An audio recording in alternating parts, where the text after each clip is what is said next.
Hey, welcome to another episode on traveling. Today I'm here with my good friend Kaylyn Robinson, and we're going to be talking about an unexpected trip to Hawaii. A little background, she also grew up in Cincinnati. She's a passionate traveler just like myself. And before we get started, I'm just going to ask her a few questions so you can understand a little bit about her travel background. So first off, welcome. And when did you begin traveling, and why did you begin traveling? Hi, Joey. Thank you so much for having me on. I'm so excited to be getting into this with you. So I guess I would say I started traveling in junior high. The first place I went without my parents was Memphis to actually perform in the Liberty Bowl. I performed during halftime, which was such a cool experience. I was up in a hotel room with all the dancers, and it was just an awesome time. Being away from my family and kind of being on my own a little bit, that really sparked my interest to get out and travel more and see what else is out there to explore. So I've been a few good places outside of the country. I've been all around the UK, I've been to Singapore and Indonesia. And then I've been a couple of good places inside the country as well, such as like South Dakota. I went on a mission trip there, which was so cool. California, New York, Florida, Texas, and of course, Hawaii. I'm Yeah. so excited to hear about this story today. Do you do most of your traveling? I know this experience you were by yourself, but has most of your travel experiences been solo or like with a friend or with a group or like you said, a mission trip? I'd say for the most part, I've been with other people. The actual like traveling part, like my flights or whatever, that part typically ends up being solo. Because I have the tendency to meet people in other cities, Cool. like travel even abroad, meeting friends abroad, that type of stuff. So the actual flights, I'll probably be by myself for the most part, but then once I get to where I'm going, I'm normally with people. The mission trips were really cool. I've been on quite a few of those, and those I travel with my groups, typically from Cincinnati to then wherever we're going on a mission trip. Sweet. Cool. Yeah. So that's a good little background. And now I'm excited to hear about this unexpected trip to Hawaii because I have no idea what to expect. I don't think I've heard this story before. So tell us how this opportunity came about and how you decided to say yes to the opportunity. So the opportunity I'd say was inspired and then created. I heard of a couple of other friends traveling to Hawaii to stay for about 2 weeks. Some of them were going to be there on work, and then my boyfriend at the time, he decided that he was going to go with his friends, and it was right around when I was graduating from college. So I decided that that was the perfect time to kind of pull together my graduation present money and take this trip with my friends and like meet everybody there to have this kind of celebration vacation to Oahu. Um, where things got a little crazy though is actually about a month before I was supposed to leave for this trip, we broke up. Oh, that. So the person and the group who I was supposed to be going and meeting and staying with, um, that all kind of got turned over, and I was now faced with this round trip ticket to Hawaii for about 2 weeks. That I would now be going on this trip by myself. So pretty quickly I had to figure out like where I was staying, how I was getting around the island. I was also on a pretty small budget, and if you've heard anything about Hawaii, it's not cheap. Definitely. So Yeah, it's not cheap at all. It's actually crazy how expensive it is. So I had to do a decent amount of planning in a short amount of time, very last minute, trying to figure out Airbnbs, rooming situations, but then again, also, like I said, getting around the island because I couldn't rent a car or anything like that. So there's a lot of last minute planning that I was doing all for myself, which was kind of crazy. But it was special, and again, that it was a celebratory trip, that I was going to be celebrating with others, but then it quickly turned into a self-celebration just by myself. Yeah, it was a lot. There was a ton of anxiety going into the trip, not only because I was going to be by myself, but again, I was going through a pretty intense breakup at the time. It was very sudden and emotionally draining. I almost did not make it on my flight. I was literally in the airport crying with my mom. I was like, I don't want to go. I don't want to go. She's like, you kind of have to go because you've spent all your graduation money on this trip now. You really need to at least try. She's like, if you get there and you just really can't make it through your 2 weeks, we'll fly you back home, but you should at least try. Wow, Um, that's good yeah, advice. What yeah, right? I'm so happy she pushed me to do it. at the point when you did break up, did you have any? Because at that point, I don't think you had all your places to stay and all that stuff booked. Did you ever think about just not going on the flight and just can't backing out? Yes, I did. Um, it was a lot of back and forth. It was really tough too because in that same time frame, I was graduating and going through finals, like my last series of finals as a senior. So there was a lot of back and forth across the board, trying to juggle all those things at once. There were some days where I was like, no, I'm gonna do it. I'm gonna go. I'm gonna have such a good time. I'm gonna be in the sunshine. Like, it's gonna be awesome. I'm going to reset and really have a nice vacation. And then there are other times where I was just feeling so overwhelmed. My mom was a great help in that she kept encouraging me to keep trying to plan out the trip the best I could. So as soon as I graduated and got done with finals, I started booking my Airbnbs. I booked single bedrooms in shared houses. Ooh, that's a Was, cool experience. yeah, it was really cool, and it was a good money saver.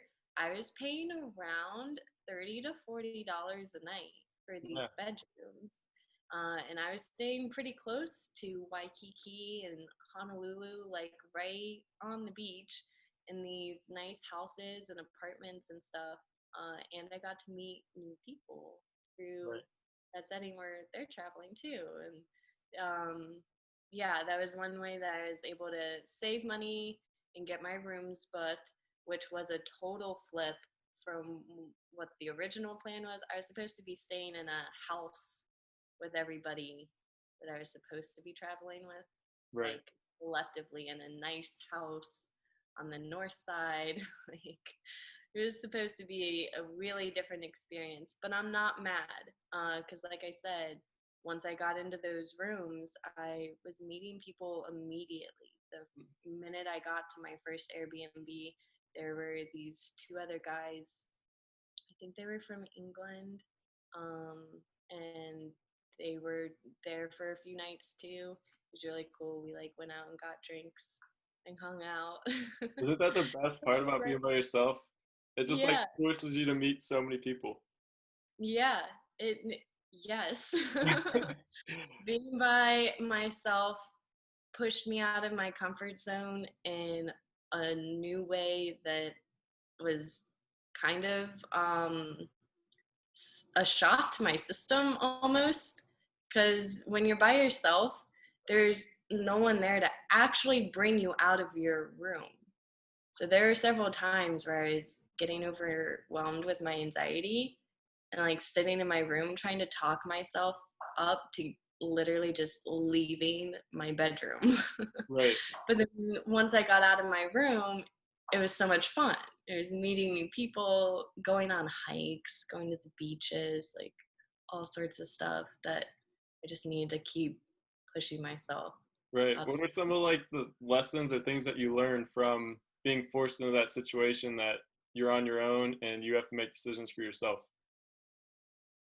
it really made me face who I am when nobody else is looking, nobody else is around to check me.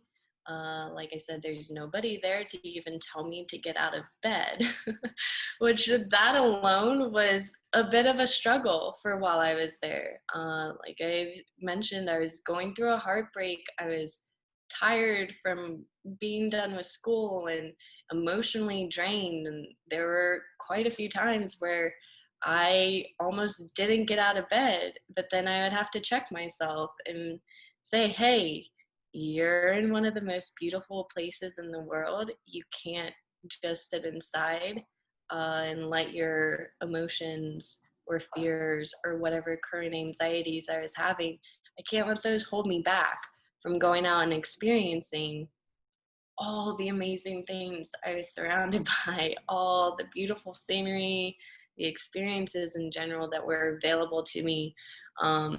So that was a struggle for sure. I had to really get in touch with myself and like I like check myself and be like, hey, you're letting your emotions control you right now. You need to overpower that and really push through. Yeah. It was a great learning experience, What were some, really. what were some of the things that you did that helped you just like put yourself out there and like get out of bed and like go do things and meet new people?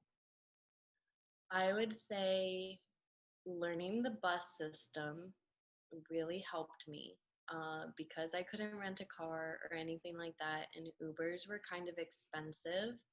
I had to learn how to get around on the bus, which was interesting because they have a really awesome public bus system, uh, but there's no real general space or like in the app or anything like that to go where it lays out all the routes.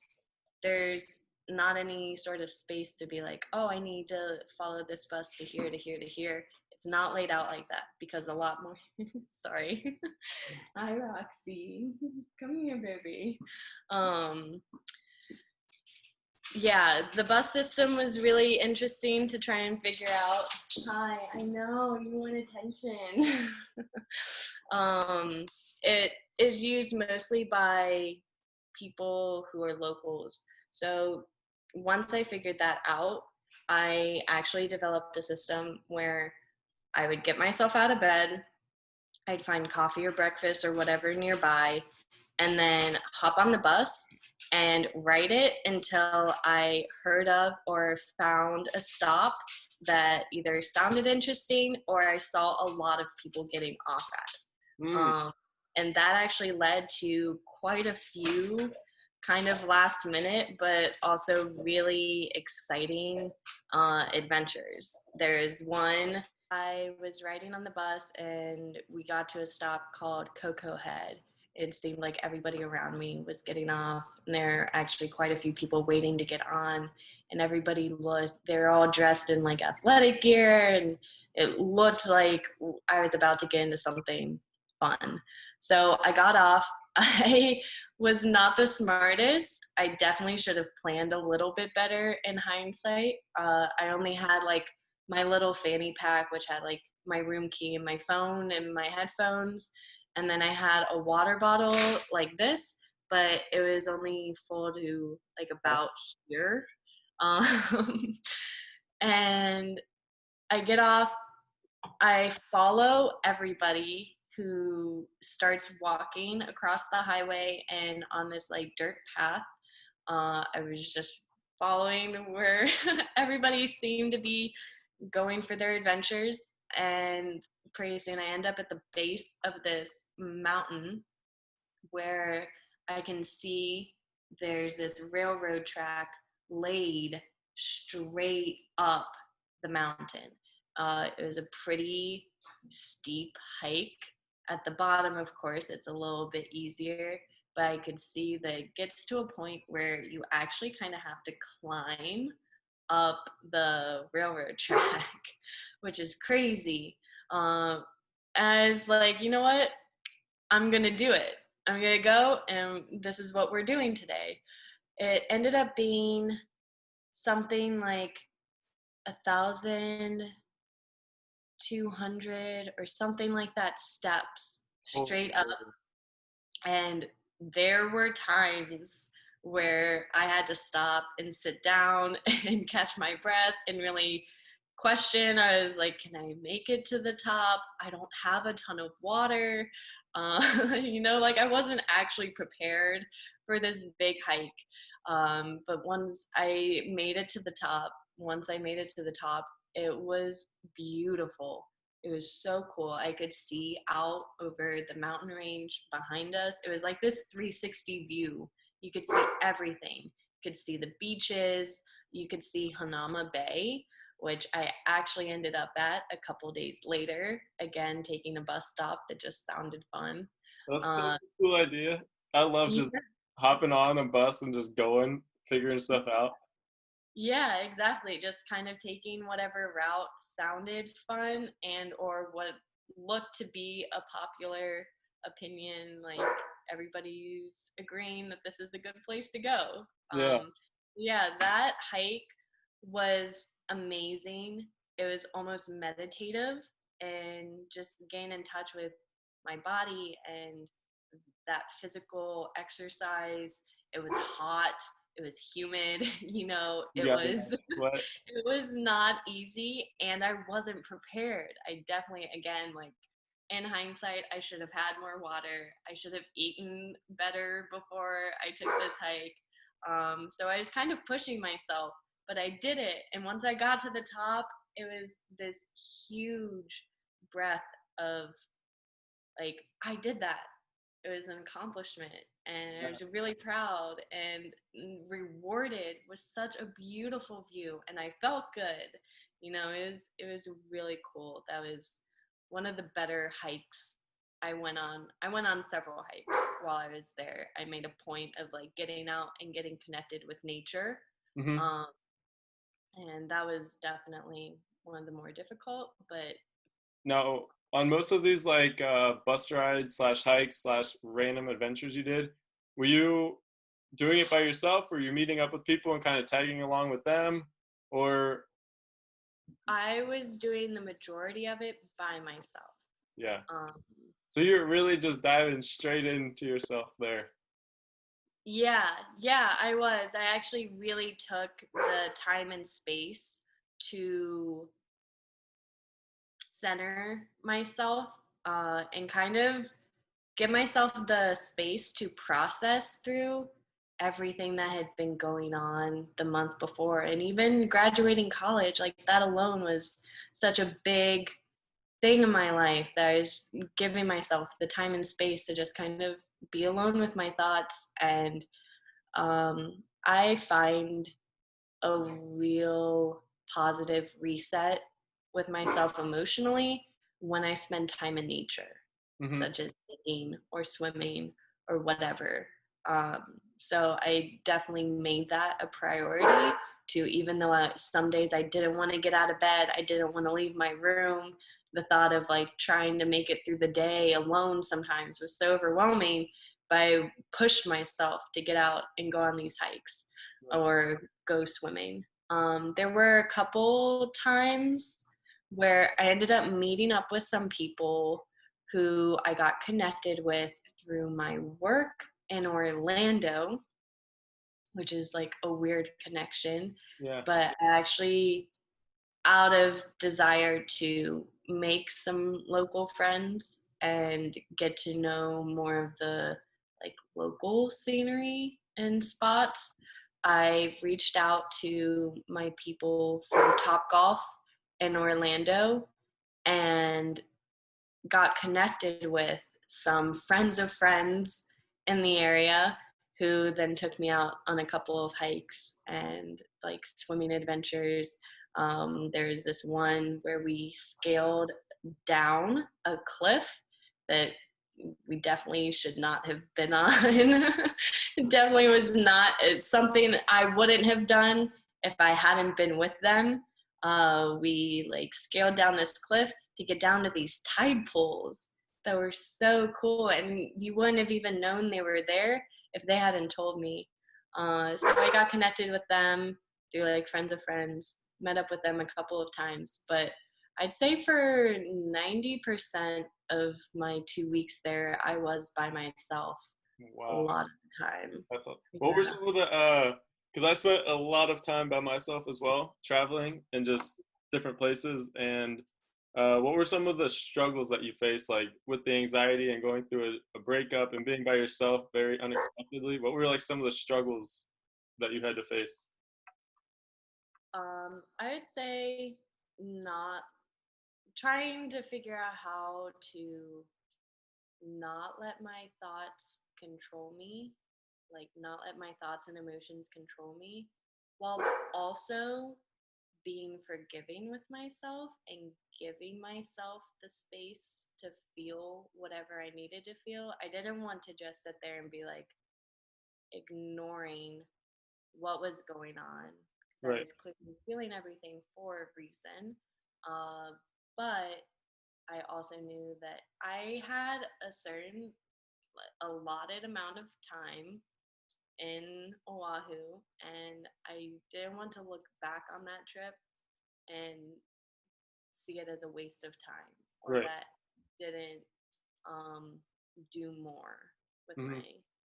my time there. So that was like the driving factor underneath it all to really push me to keep moving forward. I did a Hmm. lot of journaling, a lot of I journaling. have like a stack like that high of journals from when I was Yeah, young.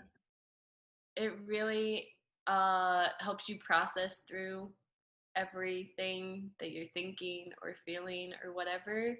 For me, it's a good release though, because I like write it down, but then I can be done and move on Right. from that thought process or whatever. You can always go back to it. Right. Yeah, definitely. Um, yeah, like I said, there were several times where it was really hard to try to even get out of bed, Hmm. but that underlying drive to not let this trip be a waste because of my anxieties or because of my fears or because of my heartbreak, I was really determined to make something out of it. And in hindsight, I think that was one of the best trips I've ever taken. It was very healing. Hmm. And I actually will tell everybody who will listen that you should take a vacation by yourself. It Wow. doesn't, yeah, it doesn't need to be as like maybe dramatic or whatever or extreme as mine was, but definitely like take some time to just go be with yourself. Go hang out and be your own friend for a little Right. bit. You Uh, read my mind. That question was coming up, but yeah. on that, as you said, you highly recommend someone take a solo trip to just dive into themselves. And you and me both have experienced this. But what did you do with your cell phone?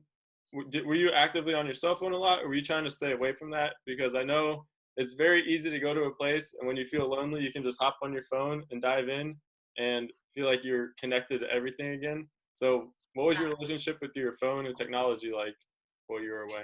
So my phone definitely is always a distraction.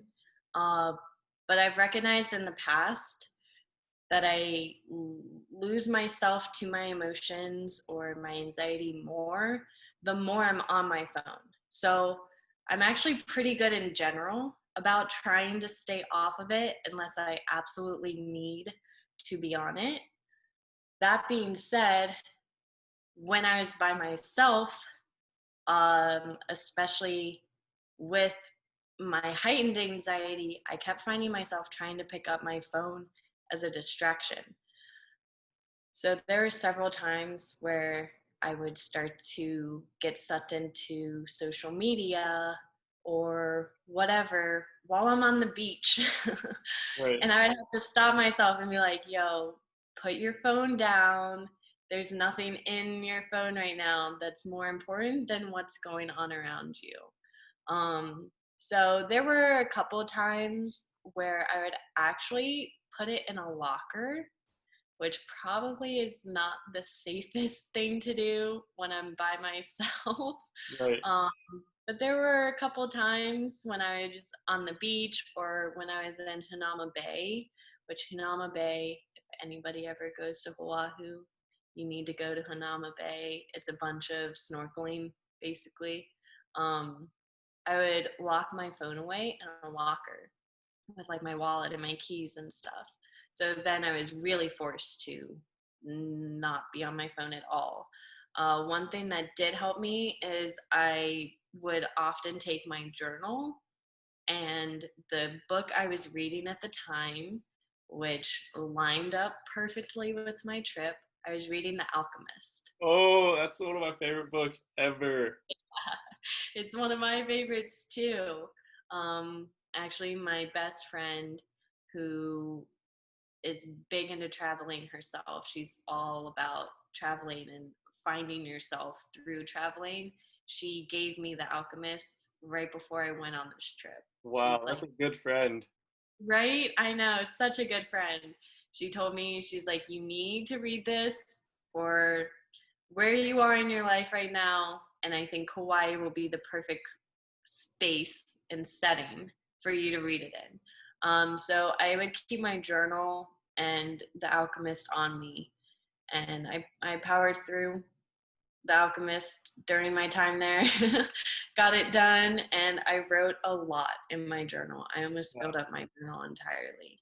So those two things really helped me stay off my phone for the most part. Right.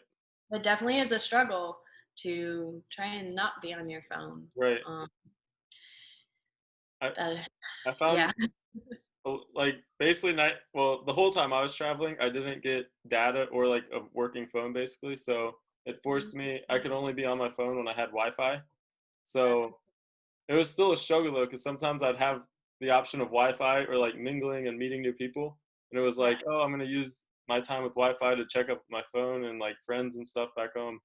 But yeah, I think it's definitely important if you do decide to take a solo trip to have some sort of plan with your phone to either keep it away or have hours where it's off limits, because you can go so easily to try to find yourself and be by yourself and learn about yourself, and then a little ping comes up on your phone and then it's 5 hours later and you're doing the same things that you're doing back home of scrolling your phone and talking to people that you could be talking to back home. yeah. So Literally, getting sucked into living out somebody else's life on your phone too. Like right. going through Instagram, going through Twitter, even going on YouTube, whatever. You're like living those other people's lives when instead you should be focusing more on your own, which is really hard. And I know plenty of my friends who would actually probably even disagree with me when I say that you should only be on your phone maybe an hour or two a day max. They see that as not realistic and totally like out of line to ask for it, you know. So I think it definitely does come down to personal preference and what you feel comfortable with. Because I know plenty of people who are not at all comfortable with putting their phone down. And that's the other thing too. Like, I would encourage everybody to take a solo trip, but if you're not ready or willing to really push yourself outside of your comfort zone, then it's probably not going to be a good experience at all. You're probably just going to be stressed out and anxious and sucked into your phone Yeah. or whatever else and counting down the minutes until you go home. Yeah. Um, I think you really do have to be willing to put your phone down, to go out and meet new people, even when it feels like the last thing you want to do. Really push yourself to be physically active and go on hikes, go walking, go whatever, figure out the local bus system, like Right. rent a bike, something. You have to be willing enough to actually be able to get out of that experience Right. everything. What were some of your main lessons or takeaways that you came out of it 2 weeks later? Like, what did you feel 2 weeks later? Did you feel more confident in yourself? Did you feel like your anxiety went down, or what are some of the things you felt? Yeah, I would say it was a pretty transformative trip for me. It made me face all the, I'd say, like character flaws that I had maybe been ignoring or not wanting to see in myself. But I was forced to face them because I was only with myself, So I had to really look at and assess, who am I when nobody else is looking?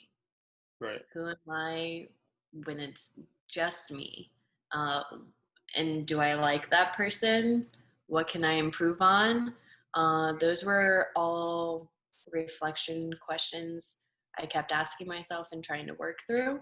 So then moving away from that trip and like coming back home and settling into my life here in Cincinnati again, I definitely felt more confident.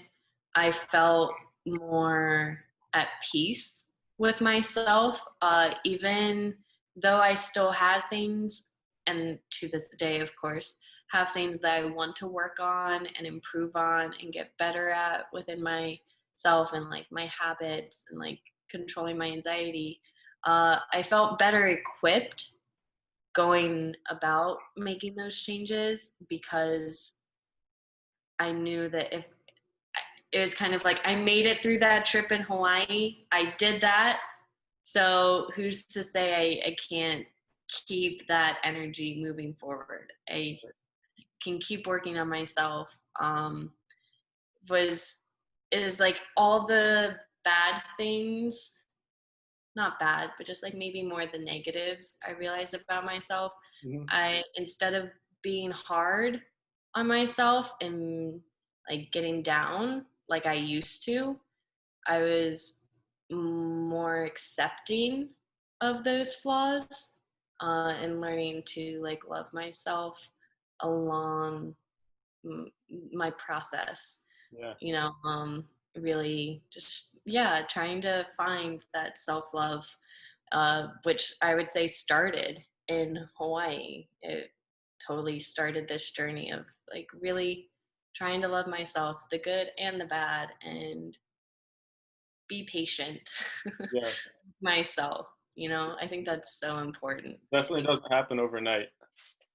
no, it doesn't. And I would say to this day, that trip was over a year ago now, and I still reflect back on that energy and space I held for myself while I was there, and kind of try to bring that into the crazy hustle bustle, Yes. like distraction filled daily life now. I try to channel that like isolated, in a good way, Yeah. isolated and like calm I think it's energy. important, like the isolation and the being by yourself. Like, I try to incorporate it every day into my life now, because it's just like, once you experience it, it's like it's just like facing you. It's just like looking at a mirror and just looking at yourself and analyzing and trying to figure out what you want to do, what you want to fix, things you like, things you don't like, strengths, weaknesses. So, Yeah, which I don't think enough of us do that nowadays, because again, it is so easy to pick up your phone and watch Netflix, right. or get on YouTube, get on Instagram, whatever, and you might think like, oh well, I'm creating goals for myself or whatever because I'm inspired by these other people. But there comes a point where how much are you actually putting into action? How much are you actually putting into yourself versus spending energy watching other people? Right. I think everybody would benefit from taking some time to just be with yourself for a minute. Right. I think Oh, like silence and being by yourself like can teach you so much more than any video or book. Like, oh yeah, and definitely. I'm not saying It, videos and books aren't good because I'm a big reader, but being yeah. by yourself and just like facing and like figuring your own self out is just as important as like taking advice from someone else's life, because it's like Oh we're all yeah. so different. Yeah, But it's no different, right? yeah, And you can get inspiration from other places, but definitely take the time to dive in. know yourself for a bit. So so we've definitely got the point that you highly recommend a solo trip to others, Yes, and yes. so do I. Um, and then lastly, are there any other tips or pieces of advice for someone who has decided to take their first solo trip, or even if it's not a trip, just to spend time by themselves, reflecting and stuff? Any tips or advice for someone that wants to start diving into themselves more? I would say be really gentle with yourself. Be really gentle, be patient and forgiving. Give yourself that space to feel through whatever you need to, whether it's fear, anxiety, regret, anger, all the things. Don't push those feelings away just because they get scary or get a little overwhelming.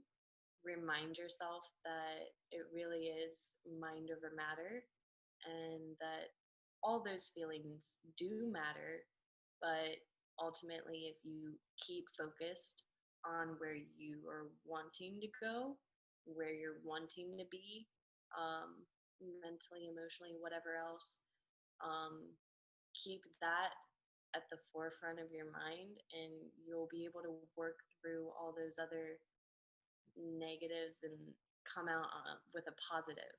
I would say that was like my biggest learned lesson from my time in Hawaii is that actually everything that I initially saw as a negative from spending that time by myself, I actually was able to flip into a positive and really grow from what I learned rather than getting scared or ashamed or whatever. Um, I gave myself that space and forgave myself too for feeling things that, like, I'm sitting on a beautiful beach in the middle of Hawaii with really no reason to complain at all. Why am I sitting here feeling bad? Why am I sitting here feeling anxious? Instead of getting mad at yourself, like, forgive yourself. Give Right. yourself the space to actually be like, no, it's okay to feel what you're feeling, but don't let it control you. Don't Yeah. let that be the end of your story. Keep pushing to that other side. Where you're like, okay, I have this. Here's what I see, but here's how I can learn and grow from it. Right. Definitely, yeah, be gentle with yourself. And I think it's hard in the moment until you experience it. Hard to see some of the like so-called negatives or hard Mhm. times as positives, but when you look back, like I talked to a lot of my travel friends about this, like the hard times are the most memorable and the Yeah, ones that teach you the most. yeah, Um, so then the next time I go into situations like that, I'm like, wow, this sucks, but like I'm excited to learn or see like what I learned from this or what comes out of it. yeah. Um, so it's definitely not something your first time you're going to be able to go into and just be like, oh, this is easy, blah, blah, blah, and be easy on yourself and stuff. But with experience and time, you'll definitely learn and it'll help you tremendously. Most definitely. I think that's really like the most important part is holding on to that, then moving forward, like you said, like encountering a new situation, but maybe remind you of previous struggles or anxiety or whatever, you feel more equipped to handle whatever chaos or unpredictability is coming your way. You feel more equipped to handle it and know that it's gonna be okay. You're gonna be okay. Yes, exactly. Getting outside of the comfort zone. So, Yes. well, thank you so much for joining us today and sharing your experience in Hawaii and all of the ups and downs of solo travel and just diving into yourself in silence and solitude. Yeah. And I'm excited for many more episodes. We'll have many more coming with Kaylyn. So thank you again. Thank you so much, Joey. I'm so excited for you. This is awesome what you're doing. Truly, like, amazing stuff. And thank you for giving me